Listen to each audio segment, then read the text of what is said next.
Hello, my name is Jim Burnworth and welcome to Bohning, Science Behind the Hunt. You know, for the last 8 seasons, I have had a Blazer Vane attached to my arrow with over 500 successful bow hunts. But as a technical archer, I want to know everything and anything I can learn about how to make a bow shoot flatter, straighter, with more accuracy, with more penetration to make myself a better bow hunter. So I ask myself, how does a Blazer Vane stabilize an arrow? Let's start by breaking down the shot with ultra slow motion at almost 2,700 frames a second. When the string is released, the force is added to the arrow. The cams and the limbs lunge forward and the string sends the force down the center of the shaft.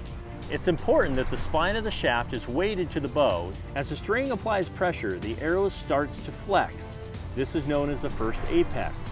Whenever there's an action, there's a reaction, countering in the other direction as seen here.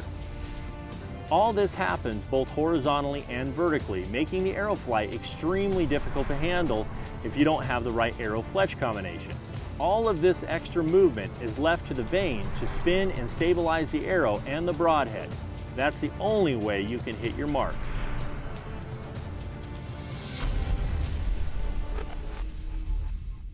Spin rate is really important, but if you spin the arrow too fast, you lose too much velocity and it slows the arrow down.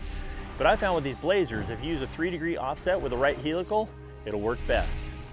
Now, Blazer vanes, being the leading technology as well as the #1 sold vane in the world, obviously a lot of us archers are using them out there. It's one thing to hit our mark, but it's another thing to use high-speed photography to see how effective they are in stabilizing the arrow.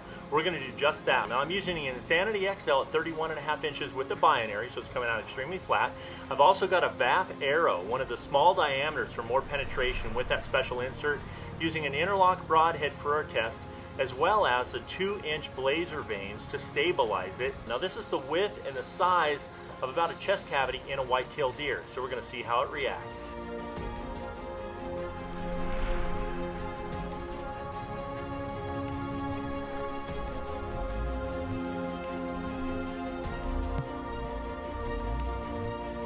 Well, that was a pretty cool test, and when we see the results in playback, it's even more impressive. I mean, obviously, that had the consistency of a white-tailed deer. When we watched that arrow penetrate through that ballistic gel, when the broadhead exited, it was still spinning at the rate that it went in.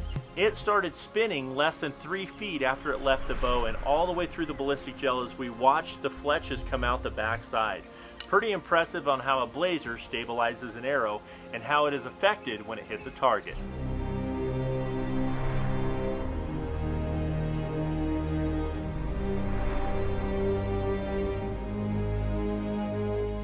The new Blazer Vane is a lot smaller than it's ever been, but that means it's going to have less clearance issues around today's bows, and this smaller profile is going to handle a lot better in the wind.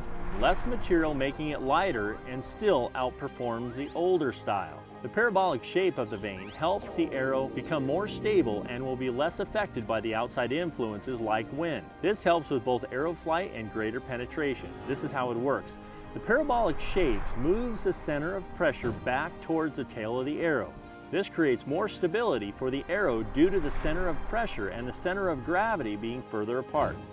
With the new Blazer being lighter, it actually increases the FOC, which helps tune and correct it faster than conventional Mylar vanes.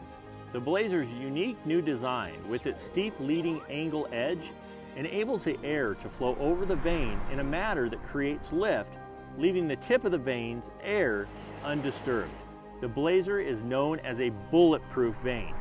These vanes hold their shape and last longer than any other vanes made. I shot a Blazer Vane for the first time about 9 years ago. One of the things that impressed me right off the bat was the material they were made of. How many times have you bundled a bunch of arrows together, threw them in your bow box, and due to heat or them touching each other, they disformed and wouldn't hit the target out to 40 yards?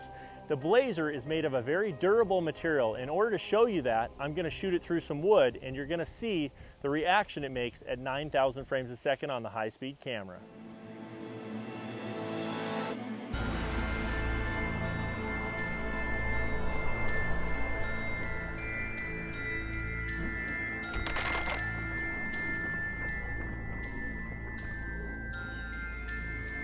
Now you watched in slow motion that fletch completely flex out of the way and pass right through that board.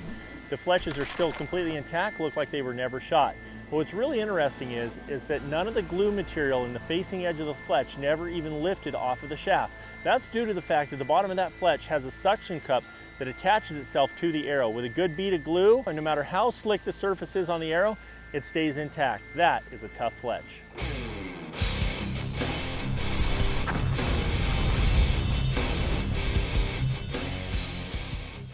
So remember, it doesn't matter how well you've tuned your bow, or whether you've aimed and execute the shot, if you don't have the right fletch at the end of your arrow to steer that broadhead to its mark. Accuracy without compromise. The new Blazer Vane by Bohning, the science behind the flight.